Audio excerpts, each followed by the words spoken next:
ಯುಗಗಳಿದ್ದಂತೆ ಅನ್ನುವಂಥದ್ದನ್ನು ಕೂಡ ಹೇಳ್ತಾರೆ. ಬಹುಶಃ ಅವ್ರು ಕೂಡ ಅರ್ಥ ಮಾಡ್ಕೊಳ್ತಾರೆ. ಬಹುಶಃ ಅವ್ರಿಗೆ ಅನುಭವ ಇದೆ, ವಿಚಾರ ಇದೆ, ವಯಸ್ಸಿದೆ, ಅದೆಲ್ಲದಕ್ಕಿಂತ ಇಚ್ಛಾಶಕ್ತಿ ಇದೆ.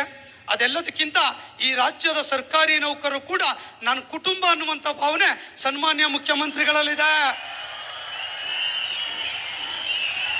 ಯಾಕೆ ಈ ಮಾತನ್ನ ನಾನು ಹೇಳ್ತೇನೆ ಅಂತ ಹೇಳಿದ್ರೆ, ಬಹುಶಃ ನಿಮಗೆ ಗೊತ್ತಿಲ್ಲ, DK ಶಿವಕುಮಾರ್ ಪರಮೇಶ್ವರ್ ಸಾಹೇಬರು ನಾನು ಸ್ಟೂಡೆಂಟ್ ಲೈಫಲ್ಲಿ ಇದ್ದಾಗಿಂದ ನಮ್ಮದು ಅವ್ರದ್ದು 4-5 ಕಿಲೋಮೀಟರ್ ಊರು, ಅವ್ರು ತುಂಬ ಹತ್ರದಿಂದ ನಾನು ನೋಡಿದ್ದೇನೆ.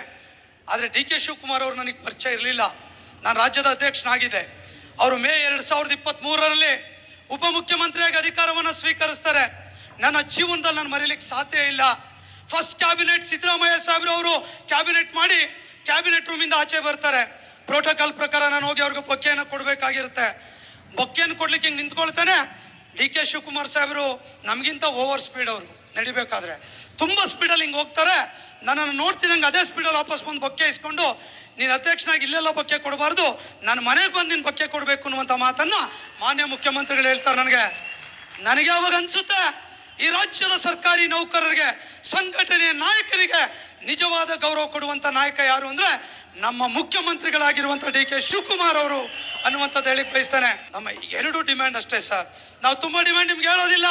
ಬಹುಶಃ ಡಾಕ್ಟರ್ G. ಪರಮೇಶ್ವರ್ ಅವರು NPS OPS ಮಾಡುವಂಥ ವಿಷಯವನ್ನ, ಚುನಾವಣಾ ಪ್ರಣಾಳಿಕೆಯಲ್ಲಿ ವಿಷಯವನ್ನ KPCC ಅಧ್ಯಕ್ಷರಾಗಿರುವಂಥ DK ಶಿವಕುಮಾರ್ ಅವರಲ್ಲಿ ಮ್ಯಾನಿಫೆಸ್ಟೋ ಚೇರ್ಮನ್ ಆಗಿದ್ದಾರೆ ಯಾರು?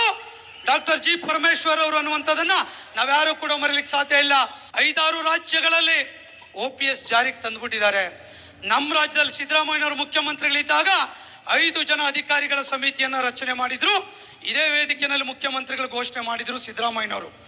ಆ ಸಮಿತಿ ಈಗಾಗಲೇ ವರದಿಯನ್ನ ಸಿದ್ಧಪಡಿಸಿದೆ.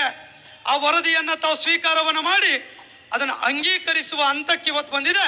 ಆ ತೀರ್ಮಾನದ ಪ್ರಕಟಣೆಯನ್ನ ಮಾನ್ಯ ಮುಖ್ಯಮಂತ್ರಿಗಳು, ಉಪಮುಖ್ಯಮಂತ್ರಿಗಳು ಮಾಡಿದ್ರೆ ಈ ರಾಜ್ಯದ 6 ಲಕ್ಷ